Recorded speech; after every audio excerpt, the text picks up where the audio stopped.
Sino yung gustong maging facilitator?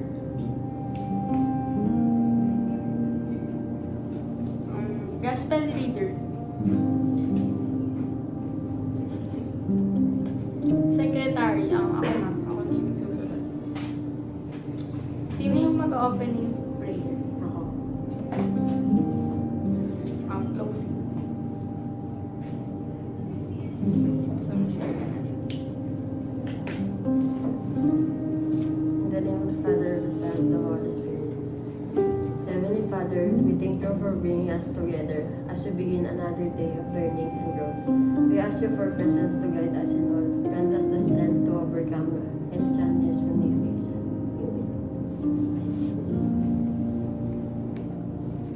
Amen. Matthew chapter 7 verse 12 to 14. Gawin niyo sa iba ang gusto niyong gawin nila sa inyo. Ito ang hulugan ng law ni Moses at ang teaching sa mga prophets. Pumasok kayo sa makitid na pintuan. Malapad ang pintuan at maluwag ang daan papunta sa lugar kung saan ka mapapahamak at marami ang dumadaan doon. Pero makitid ang pinto at masikip ang daan papunta sa bahay na walang hanggan at kakaunti lang ang nakakahanap mo.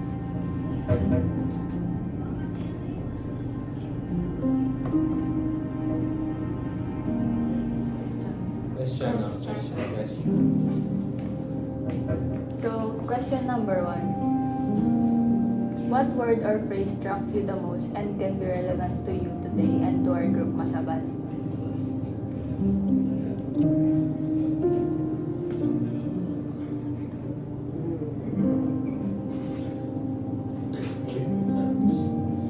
Siguro, wag natin gawin sa iba kung ano yung ayaw nating gawin nila sa atin. And dapat marunong tayo mag-isalamuha sa ibang tao at kung paano nila tayo tratuhin. Kung tayo ay magalang at may malasakit sa iba, ganoon din ang magiging pagtrato nila sa atin. Yes, amen. Yes. For me, parang katulad lang ng sa kanya yung gawin nyo sa kanila ang nais nyong gawin nila sa inyo.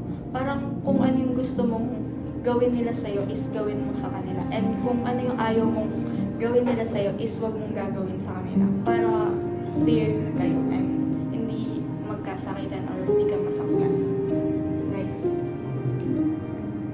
For me naman, same lang sa inyo, like, for in the same way you judge others, you judge ko din nila, like, ang pagtag. So,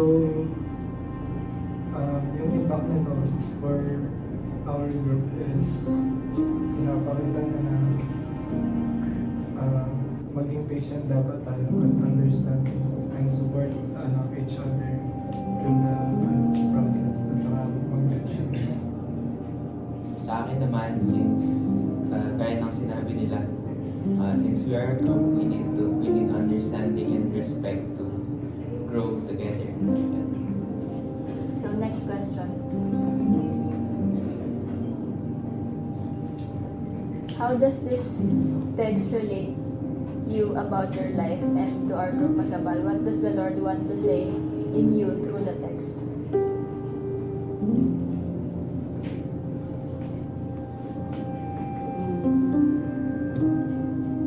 Para sa amin, hindi lang sa pagiging mabait. Tinatanong din tayo ni God kung yung mga kinikilos ba natin nagpapakita ng respeto or malasakit sa kapwa. Kung paano tayo gustong tatuhin nila, pinapaalala sa atin ni God kung yung pagbigay ng respeto at malasakit. For me, sa life, inaasahan ng Panginoon na maging mabuti tayong tao sa kapwa and sa sarili natin. And for the group naman is dapat magkaisa and like magtulungan tayo para maging mabuti and maganda yung pundasyon ng group na to.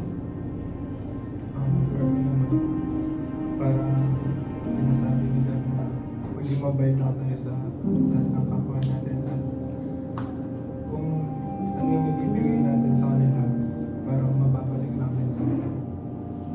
Yun, since parang nai-inspire tayo para gumawa ng mabuti at para i-treat ng fair yung iba at matuto para maging patient. Silence. So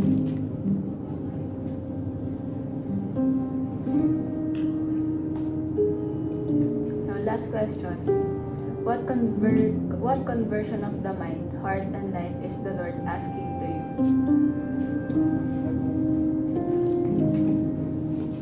Para sa kanya, asking us to remain pure as white sheep. Sa mga problema na pinagdadaan natin, parang hindi kaya tayo ni Lord na magtiwala sa Kanya at maging tapat. For me is yung maging mabuting tao, maging mabuti sa iba, and maging mabuti sa iyong sarili.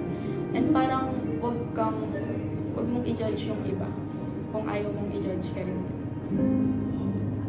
May.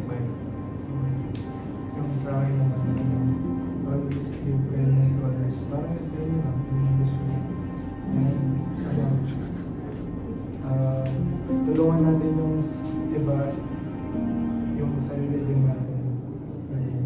Yan, parang sina-challenge lang ako ni Lord na mas maging mindful sa mga actions ko at paano makaka-affect sa iba. Yan. So, closing prayer.